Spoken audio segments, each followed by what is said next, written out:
આસરાથી આપણે 6 ફૂટ ઊંચે ઉડીએ, ચડીએ અને પછી વાંસળો છોડી દઈએ. આવું છે. તો પહેલા જે સાધન છે એનું કામ પૂરું થઈ ગયું, પછી વાંસળ પકડી નહીં રાખો, નહીં તમે પછડાવો. વાંસળાથી તમે 6 ફૂટ ઊંચી ઉડો આવો, પછી પકડી રાખો તો કૂદવાને બદલે નીચે પડો. તો તેવી રીતે કર્મથી 6 ફૂટ ઊંચે આવવાનું, અંતર્ગત શુદ્ધિ જન્માવાની, વૈરાગ્ય જન્માવાનો, જ્ઞાનની ઈચ્છા જન્માવાની, એ થયું પછી કર્મ છોડી દેવાનું. એક જગ્યાએ શાસ્ત્ર કહે છે કે કર્મ કરો, બીજી જગ્યાએ શાસ્ત્ર કહે છે કર્મ છોડો. તો એક જણને કેમ નથી આવતું? જેને કર્મની જરૂર છે એને કહું તું કર્મ કર. ઘણી વાર શું થાય છે, લોકો ભણવામાં એવા પડી જાય કે ક્યાં અમે છોડ. હવે તો પહેલા નાનો હતા એને સ્કૂલે ધકેલી જ મોકલવો પડતો.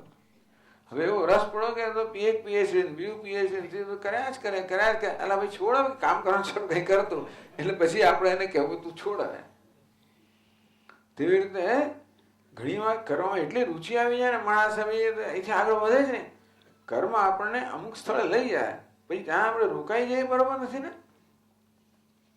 એનું કામ પૂરું હવે છોડવું પડે ને. ભાઈ પહેલા હવે ઋષિકેશ આવવું હોય તો અમદાવાદથી કે આપણે ટ્રેન લઈએ દિલ્હી આવીએ, પછી તમે બસ લો ત્યારે ઋષિકેશ અવાય. હવે ટ્રેનમાં બેસી રહો તો કંઈ થવાનું નથી. મને તો બહુ ગમી ગયું ટ્રેનમાં. હવે છોડે ને. ના ના, ટ્રેન તો કેવો મહાન ઉપકાર કર્યો, છેક અમદાવાદથી અમને લઈ આવી અને કેવો મને આનંદ. આ બધું બરોબર છે, એનું કામ પૂરું થઈ ગયું. વસ્તુનું કામ પૂરું થાય એટલે છોડવાનું કહેવામાં આવે. આ ટ્રેન પકડ, એ કહેનાર જ કે હવે છોડ. તેમ શાસ્ત્ર કે તું કર્મ કર, પછી કર્મનું કામ પૂરું થઈ ગયું પછી કે તું કર્મ છોડ. એટલે શાસ્ત્ર જે કર્મની પ્રશંસા કરે છે એ જ કર્મનો ત્યાગ કરવાનું પણ કહે છે. અને આ જ્ઞાનથી જ મોક્ષ પ્રાપ્ત થાય. એતાવદિત્યાહ ચ વાજનામ શ્રુતિ જ્ઞાન વિમોક્ષાય ન કર્મ સાધનમ. એતાવદ ખરું અરે અમૃતમ ઇત્યાદિ શ્રુતિ. યાજ્ઞવલ્ક્ય ઋષિએ પોતાની પત્ની મૈત્રીને ઉપદેશ કર્યો, આત્મતત્વનો ઉપદેશ કર્યો. ઉપદેશ પૂરો થયો એટલે કહ્યું કે બસ આટલી જ જરૂર છે, આત્મજ્ઞાનની જરૂર છે. એતાવત એવ ખલુ અરે અમૃતમ. હે મૈત્રી, બસ આટલું જ અમૃતત્વનું સાધન છે, આ જ મોક્ષનું સાધન છે, આથી વધારે કાંઈ જરૂર નથી. એમ કે એતાવત આટલું જ જોઈએ, એટલે જ્ઞાન જ જોઈએ. એમ કરીને બૃહદારણ્યક ઉપનિષદમાં સ્પષ્ટ કરવામાં આવ્યું કે જ્ઞાન જ માત્ર મોક્ષનું સાધન છે, એને બીજા કશાની જરૂરિયાત નથી. સ્વતંત્રતા જ્ઞાન જ મોક્ષ આપે છે.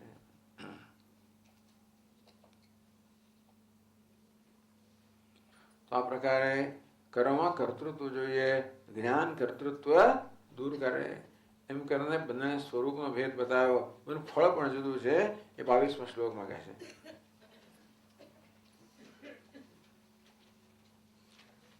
વિદ્યા સમત્વેન તુ દર્શિતસ્ત્વયા ક્રતુર્ન દૃષ્ટાંત ઉદાહૃતઃ સમઃ ફલૈઃ પૃથક્ત્વાદ બહુકારકૈઃ ક્રતુઃ સંસાધ્યતે જ્ઞાનમતો વિપર્યયમ.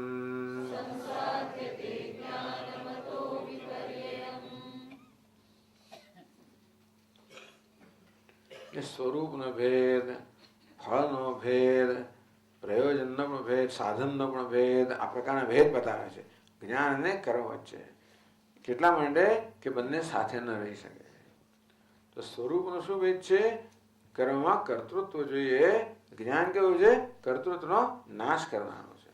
ફળમાં ભેદ છે. એક શું કરે છે?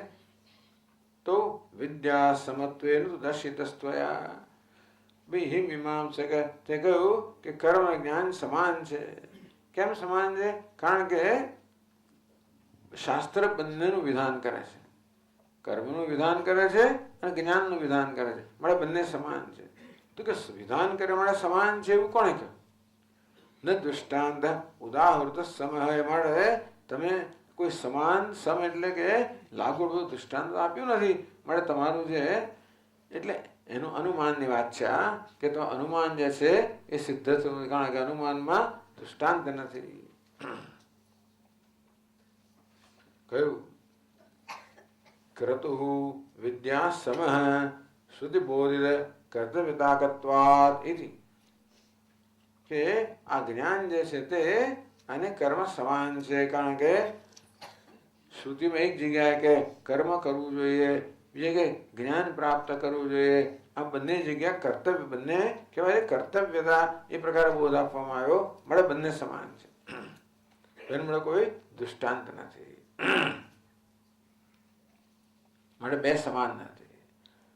તો ચાલો બીજી દલીલ કરવામાં આવે કે જ્ઞાન ને કર્મ સમાન છે, કારણ કે બંને એક જ ફળ પ્રાપ્ત થાય છે.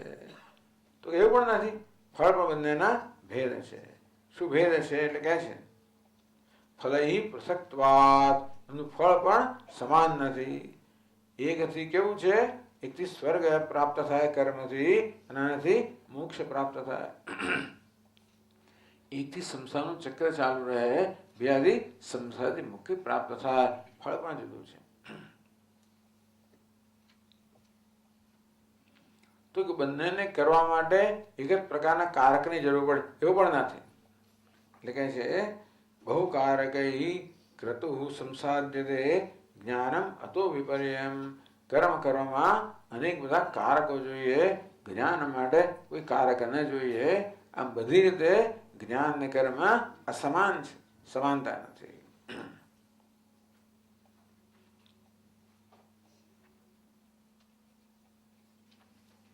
ચાલો આપણે બાકીના શ્લોકો કાલે જોઈ લઈશું. ઓમ પૂર્ણમદ પૂર્ણમિદં પૂર્ણાત પૂર્ણમુદચ્યતે પૂર્ણસ્ય પૂર્ણમાદાય પૂર્ણમેવાવશિષ્યતે. ઓમ શાંતિ શાંતિ શાંતિ.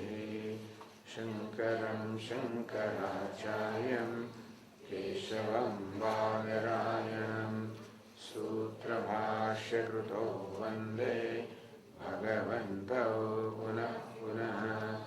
ઈશ્વરો ગુરુરાત્મેતિ મૂર્તિભેદવિભાગિને વ્યોમવદ્વ્યાપ્તદેહાય દક્ષિણામૂર્તયે નમઃ. ઓમ શાંતિ શાંતિ શાંતિ. હરિ ઓમ. શ્રી ગુરુભ્યો નમઃ. હરિ ઓમ. ઓમ સહના ભવતુ સહનૌ ભુનક્તુ સહ વીર્યં કરવાવહૈ તેજસ્વિનાવધીતમસ્તુ મા વિદ્વિષાવહૈ. ઓમ શાંતિ શાંતિ શાંતિ. ઓમ પૂર્ણમદ પૂર્ણમિદં પૂર્ણાત પૂર્ણમુદચ્યતે પૂર્ણસ્ય પૂર્ણમાદાય પૂર્ણમેવાવશિષ્યતે. ઓમ શાંતિ શાંતિ શાંતિ. શ્રુતિસ્મૃતિપુરાણાનાં આલયં કરુણાલયં નમામિ ભગવત્પાદં શંકરં લોકશંકરં. શંકરં શંકરાચાર્યં કેશવં બાદરાયણં સૂત્રભાષ્યકૃતો વંદે ભગવન્તો પુનઃ પુનઃ. ઈશ્વરો ગુરુરાત્મેતિ મૂર્તિભેદવિભાગિને વ્યોમવદ્વ્યાપ્તદેહાય દક્ષિણામૂર્તયે નમઃ. નીલોત્પલનિભો રામઃ લક્ષ્મણઃ કૈરવોપમઃ માનસે રાજતાં મેતૌ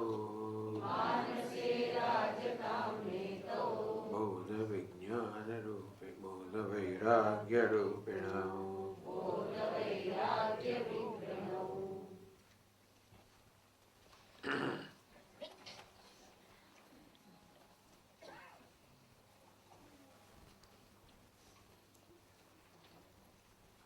તો જ્ઞાન સ્વયં મોક્ષ રૂપી ફળ આપવા માટે સમર્થ છે કે નહીં એની વાત ચાલી રહી છે. તો અહીંયા વેદાંતિન દલીલ કરી રહ્યા છે કે જ્ઞાન સ્વયં પોતાનું ફળ આપવા સમર્થ છે. અજ્ઞાનનો નાશ કરવા માટે જ્ઞાનને કોઈની જરૂર નથી. જેમ અંધકારનો નાશ કરવા માટે પ્રકાશને કોઈ સહાયની આવશ્યકતા નથી, તેવી રીતે અજ્ઞાનનો નાશ કરવા માટે જ્ઞાનને કોઈ સહાયની આવશ્યકતા નથી.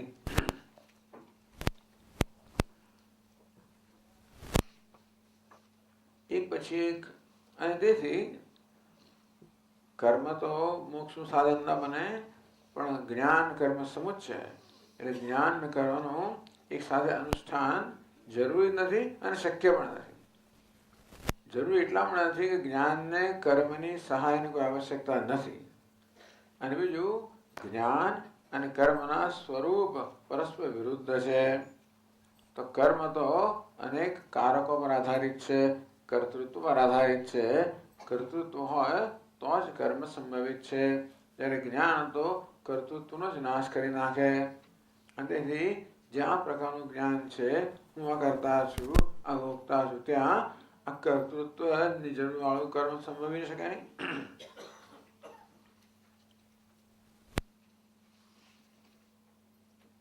અને તેથી કારણ કે કર્મની જરૂર નથી અને કારણ કે જ્ઞાન સાથે કર્મ સંભવિત નથી, એટલા માટે સર્વ કર્મનો ત્યાગ કરીને કહેવામાં આવ્યું કે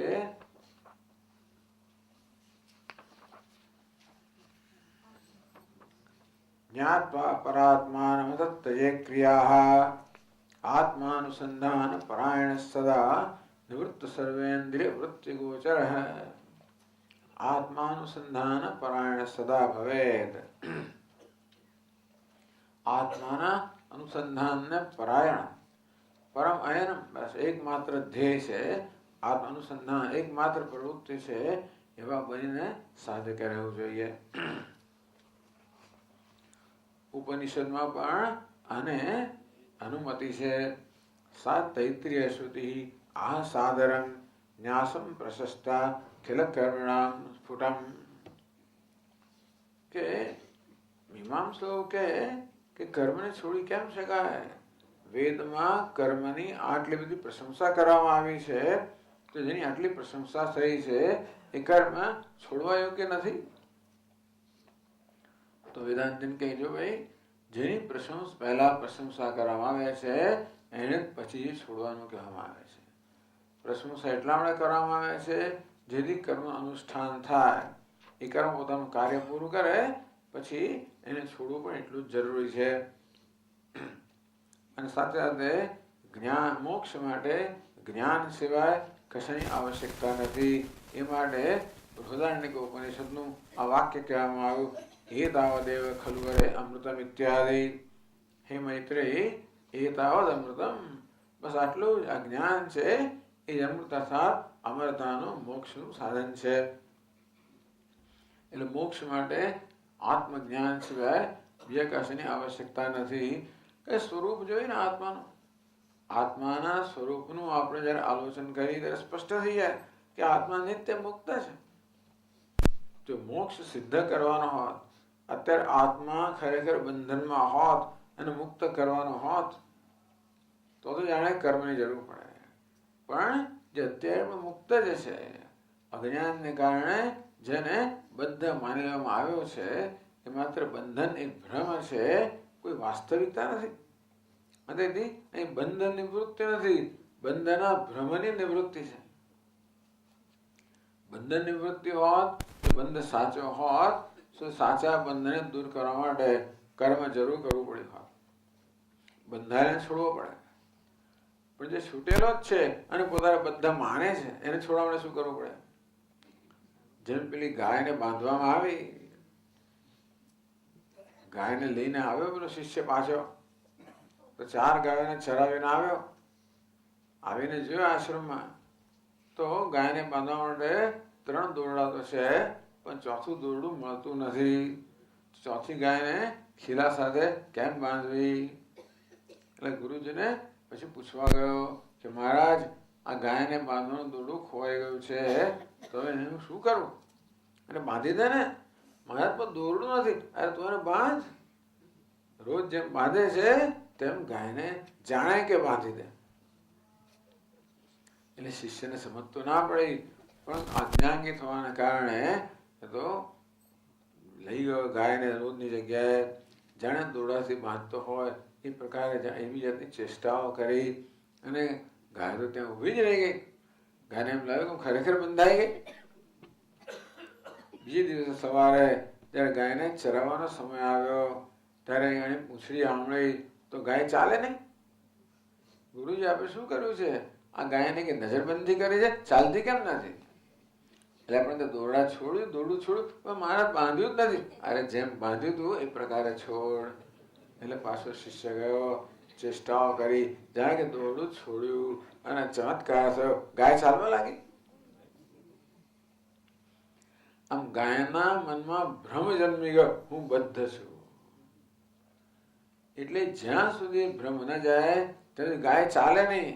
એટલે પેલી ચેષ્ટા કેમ કરવી પડે?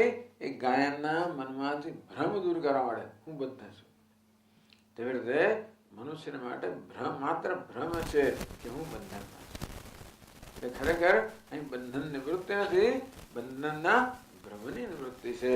ભ્રમ હંમેશા અજ્ઞાન નથી જન્મે, અજ્ઞાન જ્ઞાનથી જાય. એટલે જ વેદાંત શાસ્ત્ર કહે છે કે મોક્ષ જ્યાં ભ્રમની નિવૃત્તિ છે એનું સાધન જ્ઞાન છે. જ્ઞાન મોક્ષાય ન કર્મ સાધન. મોક્ષ માટે જ્ઞાન સાધન છે, કર્મ નહીં. હવે 23મા શ્લોકમાં આગળ કહે છે, આ આખું જે ચર્ચા છે, પ્રકરણ છે, આ કર્મ મીમાંસા, એનો અહીંયા ઉપસંહાર કરે છે. એક પ્રશ્નનો ઉત્તર આપવાનો બાકી રહી ગયો છે. કારણ કે મીમાંસકે એવી પણ દલીલ કરેલી કે શાસ્ત્રમાં કહ્યું છે કે કર્તવ્ય કર્મ કરવું જ જોઈએ, ન કરે તો પ્રત્યવાય દોષ લાગે, પાપ લાગે. અકરણે પ્રત્યવાય. શાસ્ત્રમાં સ્પષ્ટ કહ્યું છે, યાવત જીવમ અગ્નિહોત્રમ જુહોતિ.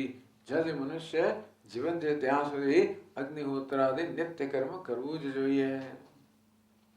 ન કરે તો પાપ લાગે. એનું શું? તમે સંન્યાસ લઈ લો, એમનું કર્મ ના કરો, તમે ભલે જ્ઞાની બની ગયા તો શું થઈ ગયું, પણ તમે કર્તવ્ય કર્મ ન કરો તો પાપ લાગવા, નરકમાં જવું પડશે તમારા જ્ઞાની. એનો ઉત્તર 23મા શ્લોકમાં આવે છે.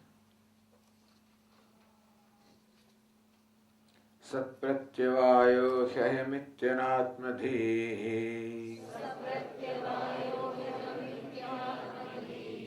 અજ્ઞ પ્રસિદ્ધા ન તુ તત્વદર્શિનઃ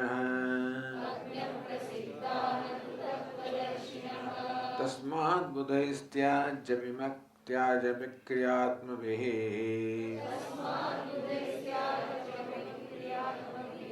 વિધાનતઃ કર્મ વિધિ પ્રકાશિતમ.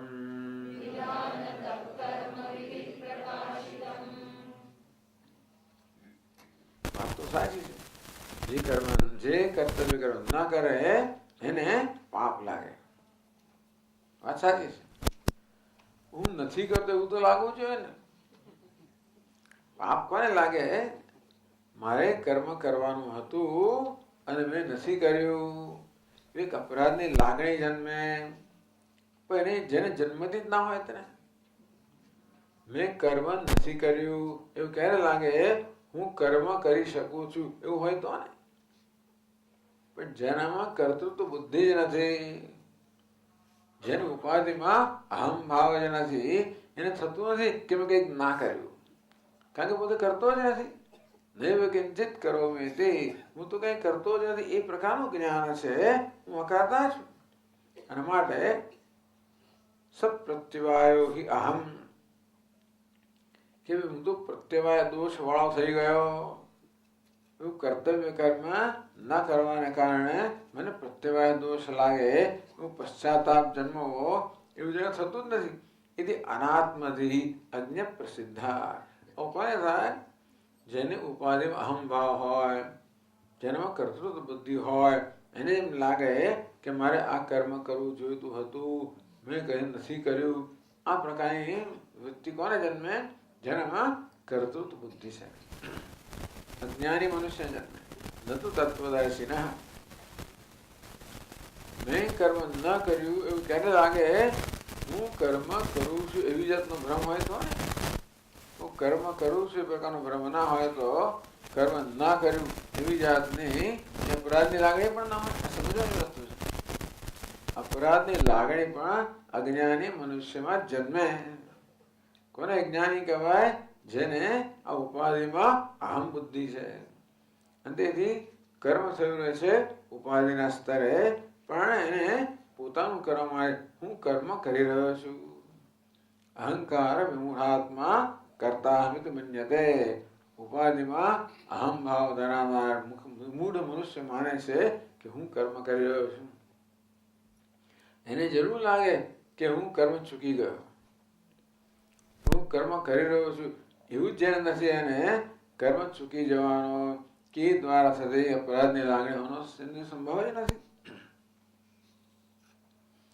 એટલે કે જ્ઞાની પુરુષને કોઈ પ્રત્યવાય દોષ લાગતો નથી.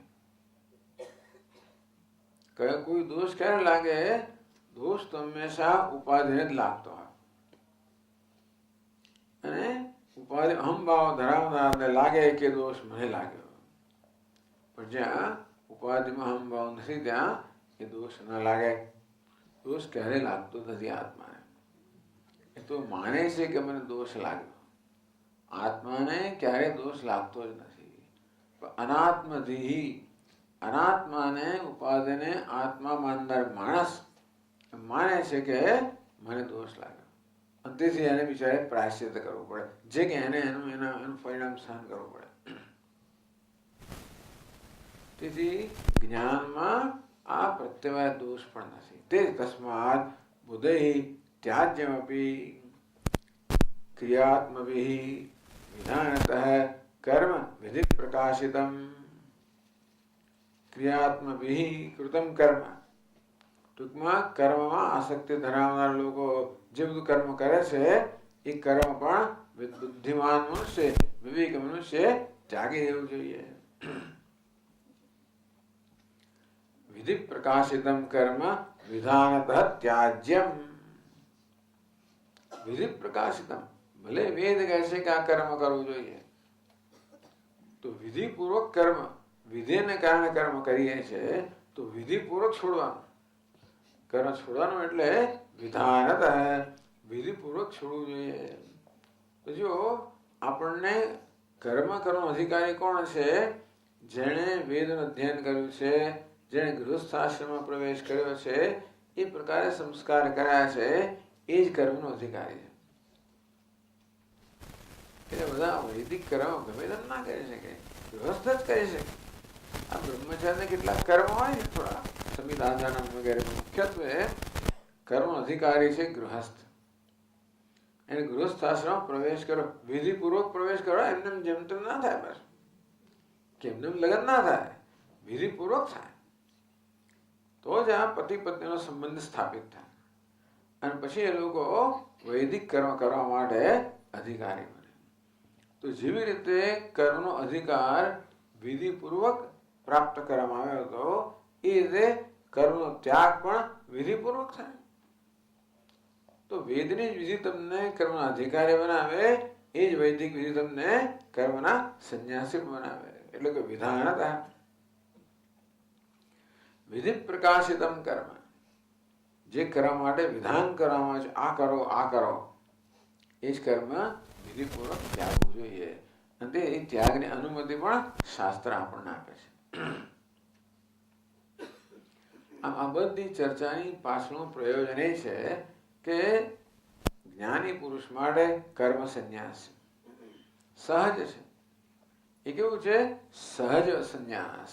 કે વિદ્વત સંન્યાસ, જ્ઞાનને કારણે પ્રાપ્ત થયેલો સંન્યાસ હું તો કંઈ કરતો નથી. સર્વકર્માણિ મનસા સંન્યસ્યાસ્તે સુખમ વશી નવદ્વારે પુરે દેહી નૈવ કુર્વન ન કારયન. આમ જ્ઞાની પુરુષે આ જ્ઞાનથી કર્તૃત્વ બુદ્ધિનો ત્યાગ કર્યો અને તેથી સર્વ કર્મનો ત્યાગ થયો. હવે બસ આ નવદ્વાર વાળા નગરમાં એ આનંદથી રહે છે. નૈવ કુર્વન ન કારયન, કે કરતો પણ નથી, કરાવતો પણ નથી.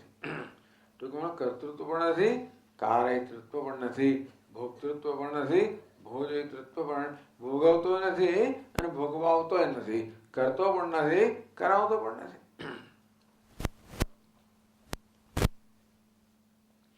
એટલે પ્રારબ્ધને કારણે જ્ઞાની પુરુષ પણ બધી પ્રવૃત્તિ કરતો આપણે જણાય, પણ એ કોની છે?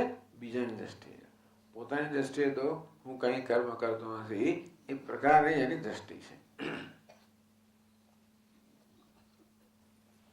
એટલા પ્રકારે કર્મ સંન્યાસ હોવો જોઈએ ને હોવો જ જોઈએ. જિજ્ઞાસુ છે, જેને જ્ઞાનની ઈચ્છા છે, એને પણ કર્મનો સંન્યાસ લેવો જોઈએ, જેથી આત્મવિચાર પરાયણ બને. તત્વાનુસંધાન આત્માનુસંધાન પરાયણ સદા. સદા આખો દિવસ આત્માનુસંધાન, જો કે બીજો ધંધો ના હોય તો જ થાય ને, બીજું કશું કરવાનું ના હોય તો સદા આત્માનુસંધાન થાય ને. એટલે સંન્યાસ એટલે જેને બીજું કશું કરવાનું નથી, એને કોઈ રોલ નથી. બાકી બધા અનેક પ્રકારના વેશ ભજવવાના હોય, એક વેશ ગયો ને બીજો વેશ ભજવવો પડે. સંન્યાસ એને બહુ એક વેશ ભજવવાનો હોય, શિષ્ય કે ગુરુનો, બીજો કોઈ વેશ ભજવવાનો હોય નહીં. તેથી એને પૂરેપૂરી નિરાંત છે.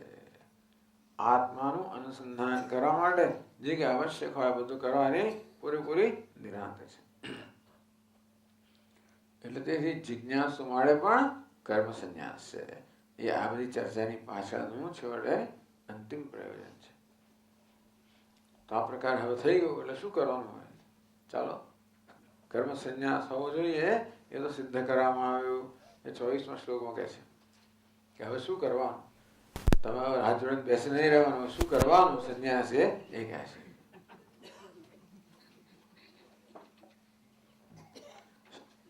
શ્રદ્ધાન્વિતસ્તત્વમસીતિ વાક્યતઃ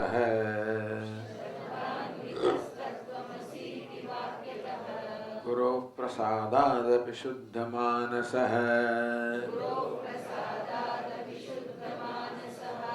વિજ્ઞાનચૈકાત્મ્યથાત્મ જીવયોઃ સુખી ભવેન્ મેરુરિવાપ્રકમ્પનઃ.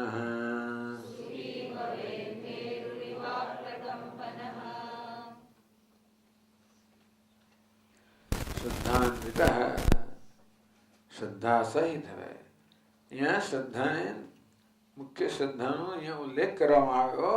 શ્રદ્ધા એટલે સમાધિ ષડ્ગ સંપત્તિ સમજી લેવાની. શમ, દમ, ઉપરમ, તિતિક્ષા, શ્રદ્ધા, સમાધાનમ. અચ્છા, આંતરિક સમૃદ્ધિ. શમ એટલે મનની શાંતિ, દમ એટલે ઇન્દ્રિયો પરનો કાબુ, પ્રભુત્વ. શમ એટલે મન પર પ્રભુત્વ, દમ એટલે ઇન્દ્રિયો પર પ્રભુત્વ, ઉપરમ એટલે અંતર્મુખતા, તિતિક્ષા એટલે સહન કરવું, સહનશીલતા. શ્રદ્ધા ગુરુ અને વેદાંતના વાક્યો સત્ય છે એ પ્રકારનો નિશ્ચય. એટલે મનમાં એ પ્રકારનો નિશ્ચય જન્મે કે બરાબર છે. ગુરુજી કહે છે શાસ્ત્રના આધારે ગુરુ જે કહી રહ્યા છે એ સત્ય છે.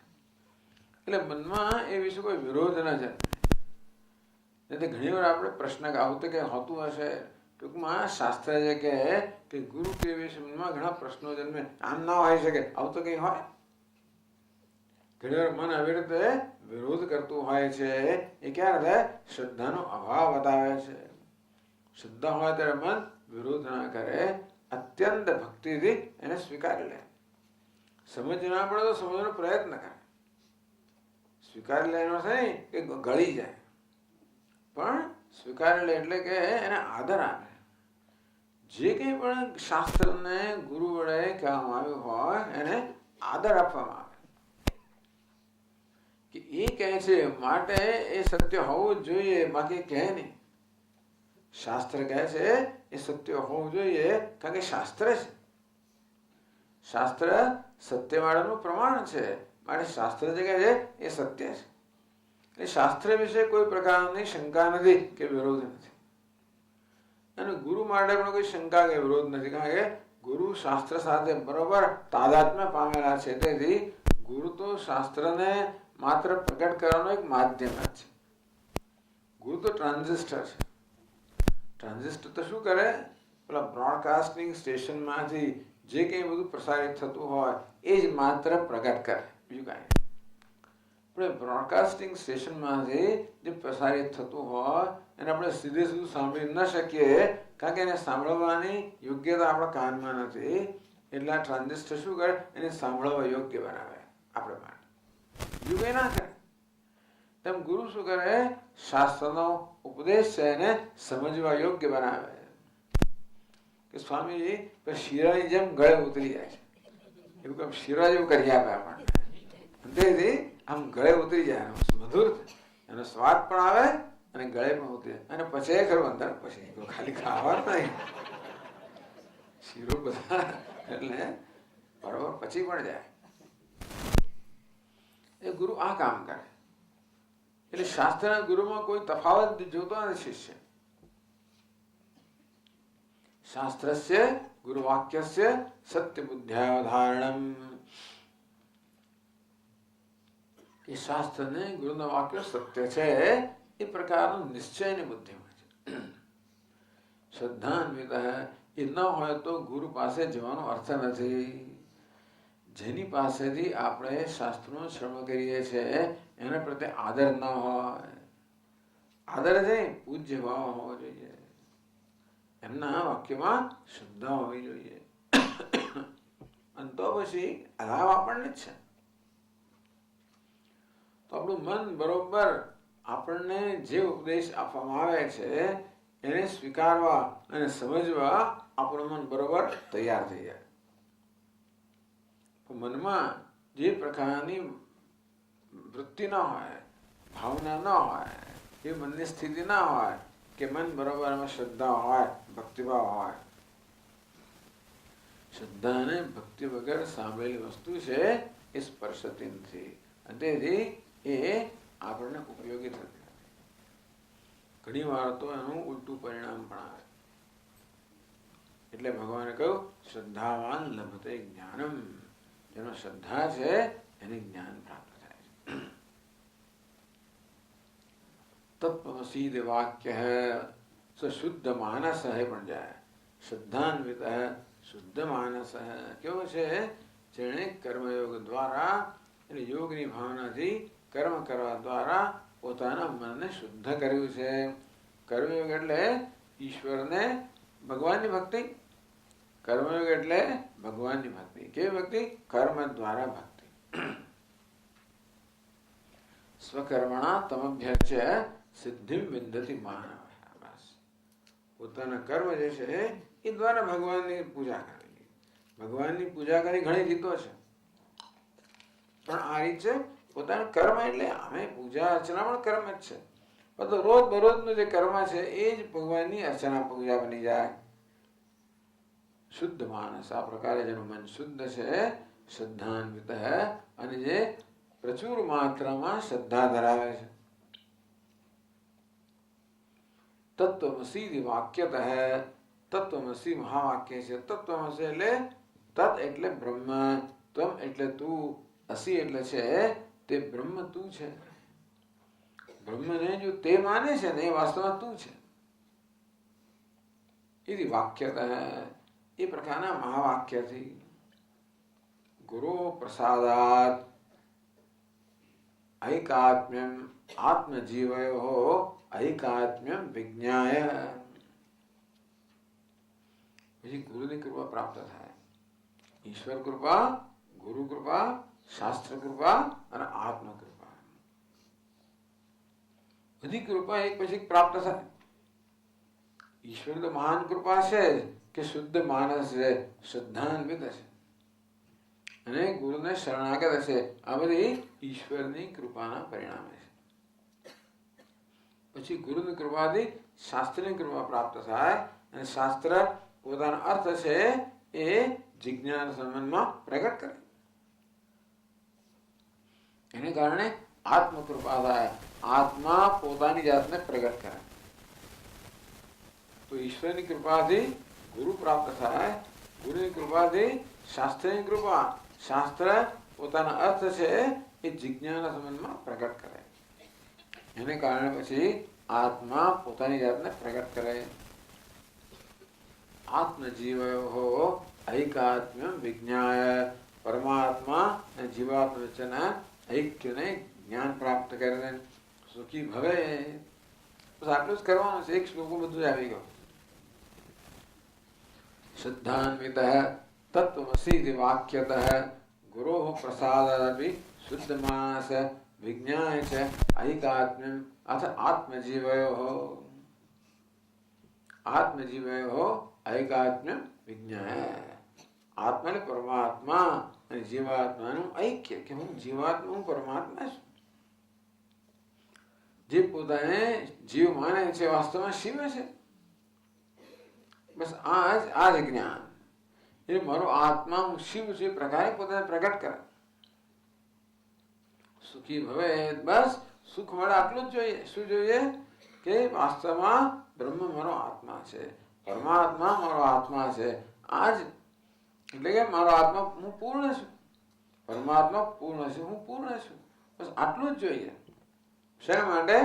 સુખી ભવે. બધું દુઃખ તો અપૂર્ણતાની લાગણીમાંથી જન્મતું હોય છે.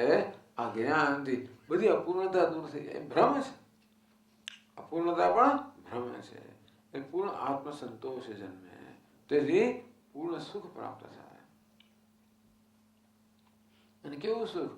શાશ્વત સુખ. કે આવીને જનારું સુખ નહીં. આત્માનું સ્વરૂપભૂત શાશ્વત સુખ ભવે. મેરુ એવા અપ્રકંપના. જેમ મેરુ પર્વત કેવો અપ્રકંપના નિશ્ચલ હોય, ચલાયમાન થાય જ નહીં. ગમે તેટલા વરસાદ આવે, તોફાનો આવે, વાવાઝોડા આવે, એ કશી વસ્તુ મેરુ પર્વતને અસર ન કરી શકે. તેવી રીતે અજ્ઞાની પુરુષ જે જ્ઞાનમાં નિષ્ઠ છે, જીવનમાં ગમે તે વાવાઝોડા આવે પણ એને કોઈ અસર ના કરી શકે. મેરુ એવા અપ્રકંપના ભવેત. કહી દીધું. આખી આપણે ભૂમિકા આપી દીધી. હવે આ શ્લોકનો વિસ્તાર કરશે. અહીંથી હવે ખરે વેદાંત શરૂ થાય. આ શ્લોકથી જેને આપણે વેદાંત કહીએ એ શરૂ થાય. હવે આ શ્લોક છે એનો વિસ્તાર કરશે.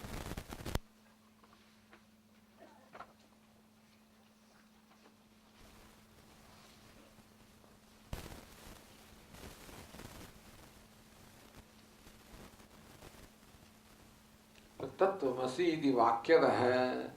तत्वमसि महावाक्य है. तत् અને ત્વમ વચ્ચેના ઐક્યને પ્રગટ કરનારું મહાવાક્ય છે. તો કેવી રીતે ગુરુજી આપણી સમક્ષ આ મહાવાક્યનું નિરૂપણ કેવી રીતે કરતા હોય છે? કે શાસ્ત્ર આપણને કેવી રીતે આ મહાવાક્ય જે છે એનો અર્થ પહોંચાડતું હોય છે. તો એ વાત કરે છે 25મા શ્લોકમાં.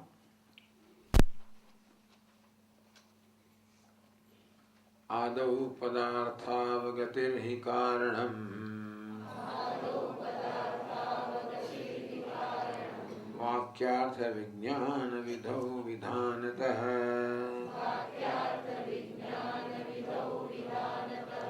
तत्त्वं पदार्थौ परमात्म जीवकौ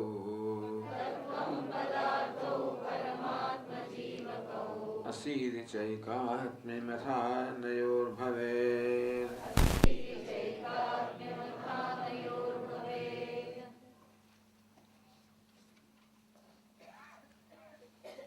वाक्यार्थ ज्ञान विधौ पदार्थ अवगते ही कारणम.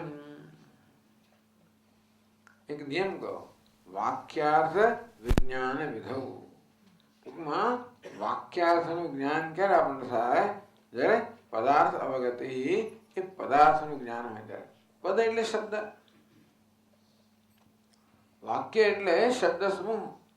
અમુક પ્રકારે અન્વયથી જોડાયેલા શબ્દ સમૂહને વાક્ય કહેવામાં આવે. ગમે તે શબ્દ સમૂહ નહીં, પણ જ્યાં બધા શબ્દો વચ્ચે યોગ્ય સંબંધ છે, સંસર્ગ છે, એ પ્રકારના શબ્દની રચનાને વાક્ય કહેવાય. વાક્ય શબ્દોનું બનેલું, પદોનું બનેલું હોય તો આપણને વાક્યનું જ્ઞાન ક્યારે થાય? એ વાક્યમાં જે શબ્દો આવતા હોય એ દરેક શબ્દનું જ્ઞાન થાય તો જ પછી વાક્યનું જ્ઞાન થાય ને. અત્યારે પણ આ વાક્યો બોલાઈ રહ્યા છે, એ દરેક વાક્યનું જ્ઞાન આપણા મનમાં થાય છે તો પહેલા દરેક શબ્દનું જ્ઞાન થાય. આપણું મન છે ને એ શબ્દના જ્ઞાનને બરોબર ગોઠવે, અને એ પ્રકાર આપણને એમાંનું જે પ્રધાન ખ્યાલ છે એ આપણને જન્મે. દરેક વાક્ય છે ને એક એક ખ્યાલ પહોંચાડે છે આપણને. એ દરેક વાક્ય બે અથવા વધારે શબ્દોનું બનેલું હોય, એક અથવા વધારે શબ્દોનું બનેલું હોય. માનો ચાલો એક શબ્દનું વાક્ય જા એમ કહીએ એટલે એક શબ્દનું વાક્ય પણ થઈ ગયું. લાવ, બેસ, ઉઠ વગેરે કહીએ છે ને, એક એક શબ્દનું વાક્ય વાક્ય જ છે. બે શબ્દો અધ્યાહાર છે અંદર. કે પાણી લાવો, બે શબ્દનું વાક્ય. ત્યાં જા, બે શબ્દનું વાક્ય વગેરે. ત્યાં જઈને ટ્રેન પકડ, ચાર શબ્દનું વાક્ય. આવી રીતે ટૂંકમાં જે વાક્યો છે એ એક અથવા વધારે શબ્દોના બનેલા હોય.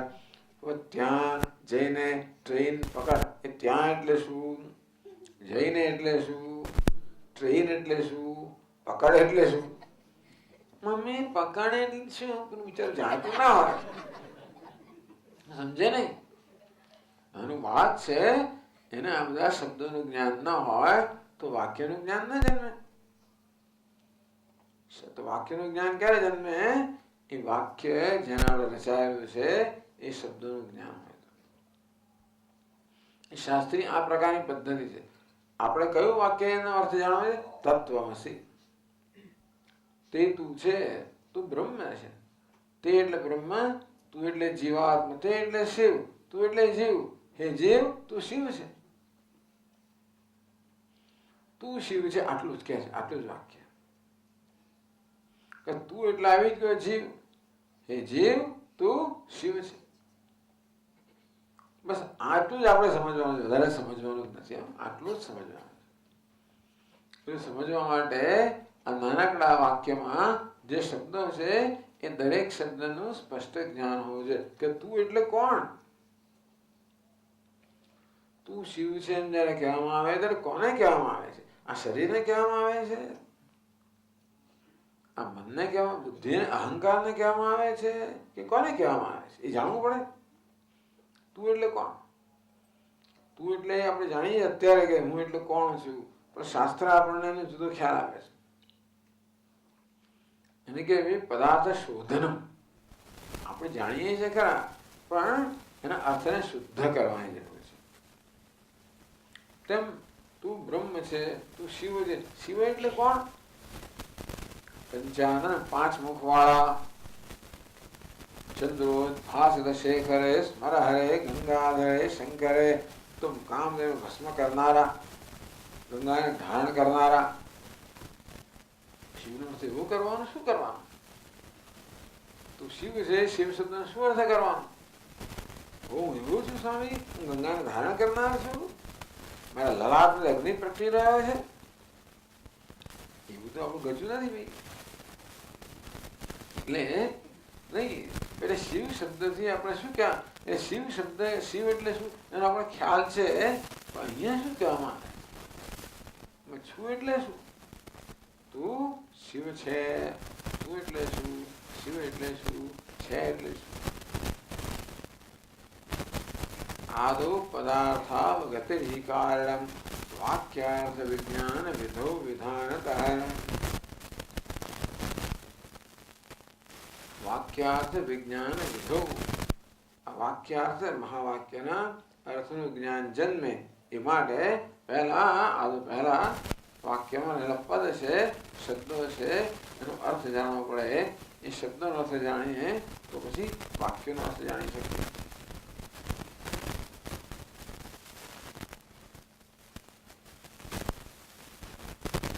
વાક્ય કેવું છે? તત્વમસી તત્વમ પદાર્થો પરમાત્મા જીવક. તત્ અને ત્વમ બે પદાર્થ છે કે પરમાત્મા જીવક. તત્ એટલે પરમાત્મા, ત્વમ એટલે જીવ. અસિત ચૈકાત્મ્યમ અથ અનયોર ભવેત. અસી શબ્દથી બેનું ઐકાત્મ્ય કહેવામાં આવે, ઐક્ય કહેવામાં આવે. તત્ એટલે પરમાત્મા કહો, બ્રહ્મ કહો, શિવ કહો. ત્વમ એટલે તું એટલે કે જીવ. અસી એટલે છે. આ એક છે ને સમીકરણ છે. સમીકરણ શું? બંને જે બાજુઓને સમ બનાવવાનું સમીકરણ. ને સમને આપણે ન જણાતું હોય. અવર્ગ ઓછા બ વર્ગ બરોબર અ વત્તા બ ગુણ્યા અ ઓછા બ. આટલું જ મને યાદ છે. 20 ગણિતમાંથી વધારે યાદ નથી. પણ એમને કે બધા તે વખતે જાત જાતના સમીકરણ આમ ફટ ફટ ફટ ફટ આપણે ઉકેલી નાખતા હતા. પણ અને સમીકરણ બંને બાજુ સમાન હોય. સમાન કરવું સમીકરણ. તેવી રીતે આ કેવું સમીકરણ? તત બરોબર ત્વમ. આ ઇક્વેશન સમીકરણ કેવું છે? તત બરોબર ત્વમ. જે તત છે તે ત્વમ છે, જે ત્વમ છે તે તત છે. આ બંને બાજુ પાસે પેલા રિવર્સિબલ, તો જાણે કેમિસ્ટ્રીના રિવર્સિબલ રિએક્શન આવે. પણ આ બંને બાજુ સમાન છે. અ બરોબર બ એટલે બ બરોબર અ.